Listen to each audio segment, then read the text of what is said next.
Assalamu alaikum all. Today I'm going to be talking about my 2024 Muslim money budget. Now, something I talk a lot about is budgeting. I hear Dave Ramsey talking about it. I hear about like other finance people sort of talk about it on YouTube. And it's something I used to make so complicated and I would never like get around to doing it. I'd set it up, connect it to my bank accounts, this, that and the other. And now I just keep it really simple. I just use a Google Sheet and I'm going to actually run you through sort of how I set my budget up and how I use it. So yeah, I just want to say welcome to Simple Muslim Money, which is all about simple halal investing and personal finance for Muslims. Now, I'm not doing this to sort of show off like in terms of my expenses and stuff like that, but I believe Muslims need to talk about money. And yeah, I've definitely been inspired by seeing other videos on YouTube where people have gone through their budgets and their expenses and things like that. And hopefully this will help other people out there. And what I'm going to do is I will go through each category and then I will kind of explain the expenses and stuff that I have. I kind of talk about how much I'm spending in sort of different areas. And me and my wife, we sort of join our income. So all of this is going to be kind of based on incomes kind of combining together and then how much we sort of spend on a monthly basis. And yeah, so first of all, I want to talk about my monthly sort of fixed costs. So generally, I've got a really good deal with housing at the moment, which is like £600, which is actually like a really, really good price in London. I'm really fortunate. I've got like this good deal for limited time. And I know mortgages and finances is something that we definitely need to sort of speak about on the channel. But I think the thing that kind of puts me off is that there's so many opinions about it and I don't want to give out the wrong information. And I need to kind of see what stuff is out there. And I'm going to basically just kind of relay information that I've seen and I've read. Because I'm not a scholar, I'm not an expert or anything on this sort of stuff. And I definitely appreciate that, at the moment in places like London, especially like, housing is like super, super expensive. Even like married couples I know are having to live in shared houses with other people. So yeah, it's really, really tough at the moment. However, there does seem to be sort of lots of different options coming to the market. So the next one I want to talk about is internet costs. So I was on Virgin Media in the UK before and, they were like pretty good. But then there's this new company come out called Community Fibre and I managed to sort of slash my costs for the internet. So now I just pay £23. I pay less and I get a really good service. They've been really good, responsive, technical support. I still have few issues here and there, but overall they've been really good and it's been really, really fast. It's always worth checking your current sort of provider and see if it's worth switching over to something else. I know it's something like we all say like we should do and things like that, but it's amazing. Like, just those little savings can definitely add up. I also have my council tax or property tax, which is £201. So nothing I can do about that. My water bill is about £47.50. And we have an energy bill of about £190 at the moment, so which I've heard today as well, which would probably go down in the next few months. There seems to be some sort of savings or something happening, but also in summer generally anyway, the bill goes down. And then I have my groceries, which I sort of budget about £600, but generally we end up going over that, and which I think we might be able to kind of bring down a bit, but that's for 4 of us, so that's for 2 adults and 2 kids.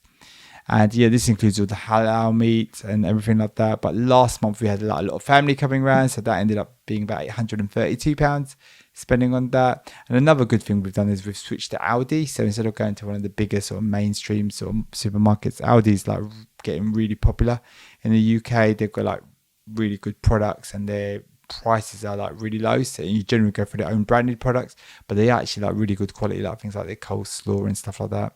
And then for transport we spend about £200, so that's like petrol, my wife sort of drives to work, and also like me going into work as well. And in total it's about £1,900. My sort of expenses, these are like my absolute essentials, so something I can't really sort of cut down anymore. And yeah, it's kind of good to know that this is what my sort of baseline is. But however, I am getting a really good deal on housing, so that is likely to go up in the next few sort of years. Next thing I want to talk about is my flexible monthly costs. Now we have like clubs for the kids, so my kid goes to Islamic classes, he does boxing, does football club, plus a few other bunch of things, and like he's paying £163. Well, actually I'm paying that, or me and my wife are paying that £163, and I didn't realize it was that much just for clubs for my child. So yeah, there you go. And then I've got like a standing order for some charity stuff that I've had like forever, which is like £20 a month. And then I pay for Athletic Greens, which is like this supplement. So it's about £79 a month, but I don't sort of get it every month. It depends when it's about to run out. That's when I kind of get my next batch. They're really good, really kind of well organized, for iCloud, I pay like £1 just to sort of back up my photos and stuff like that. And I've got like a Lexus service plan. So like my car gets serviced every year, and it's just cheaper to get out of plan because you get like a better rate. And also we do like window cleaning as well for £8.50 as well.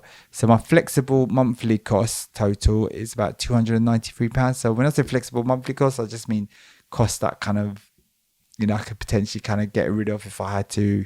They're not the absolute essential ones. And then the next thing we go into is the flexible everyday spending. And this is, we are looking at 350 I have for shopping. So that's general things from Amazon and stuff like that. We always end up buying stuff, bits and pieces.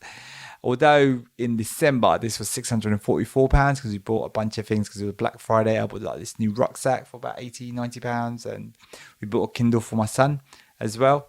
And just sometimes I had to buy some silicone to fix the sink in the kitchen, or some DIY or some toys and stuff, things like that. And for eating out, we have about £200 allocated, which actually we seem to be hitting every month. We've kind of restricted our family meals now to about once a month, and we kind of really appreciate it now.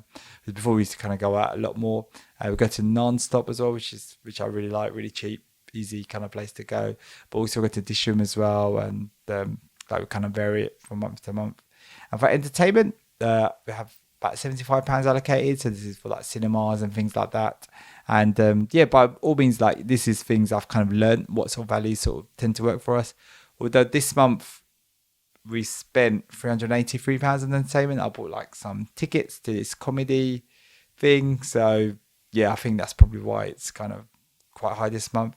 And then also on personal care, we have about £100, and that's things like the dentist, haircuts, and my wife might have some sort of beauty treatment or something like that. So yeah, so the total for that is £725, my flexible everyday spending sort of total. So which is actually quite a bit of money. So what do we do with the rest of our money? So basically we kind of put it into our emergency fund. We're trying to build that up. I also got money going into just some investments and just some regular savings as well.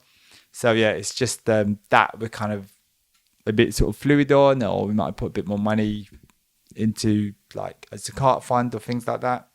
And then we also have other expenses that are just more your kind of yearly expenses, things like house insurance, car insurance. And we generally try to buy those things just in one go because usually they're cheaper rather than paying a monthly fee. And also in terms of debt as well, we're really fortunate. We've been able to kind of clear most of our debts. The main thing now is just dealing with the property. So we had like credit card debt and things like that. So, and I highly recommend just getting rid of credit cards. It just really makes things more complicated than they need to be. And then we have other spending as well. So we're kind of saving some money for holidays and things like that. We've already paid for a holiday in the summer. So planning on going to France. So we need to save some sort of spending money for that. Also got Ramadan coming up as well. So I just want to make sure I've got some money set up for zakat. And also my son's got special needs as well. So my youngest son. So we sometimes have to pay for expenses and toys and resources and things like that, which can like definitely add up. Or we might, I don't know, take him to different sort of excursions or activities, because it's like really important to take him out and get him sort of engaged and outside and like give him that kind of sensory kind of stimulation.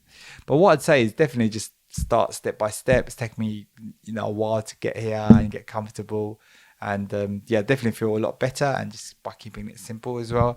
And what I would say is just such a massive revelation when I see where my money is going. I can't believe it when I see this in one sort of spreadsheet.